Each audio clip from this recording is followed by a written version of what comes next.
யார் இந்த சிவன் தெரியுமா? சிவன் என்பவர் இந்து மதத்தின் முக்கியமான கடவுள்களில் ஒருவர்.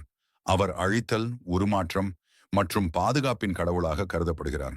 சைவம் என்னும் இந்து மத பிரிவு சிவனை முக்கிய கடவுளாக வணங்குகிறது. சிவனின் வரலாறு மற்றும் புராண கதைகள் பல உள்ளன. அவற்றில் சில முக்கியமானவை இங்கே. நினு தோற்றம். சிவன் சுயம்புவாக தோன்றியவர் என்று சொல்லப்படுகிறது. அவருக்கு பிறப்பு என்று எதுவும் கிடையாது. திருமண வாழ்க்கை. சிவன் பார்வதி தேவியை மணந்து கொண்டார். அவர்களுக்கு விநாயகர் மற்றும் முருகன் என்ற 2 மகன்கள் உள்ளனர். வடிவம். சிவன் பொதுவாக நீண்ட ஜடாமுடி, நெற்றியில் திருநீறு, கழுத்தில் பாம்பு, கையில் திரிசூலம் மற்றும் உடுக்கையுடன் காட்சியளிக்கிறார். குணங்கள். சிவன் கருணை, கோபம் மற்றும் ஞானம் ஆகிய குணங்களை ஒருங்கே கொண்டவர். அவர் பக்தர்களுக்கு அருள் பாலிப்பதோடு தீய சக்திகளை அழிப்பவர்.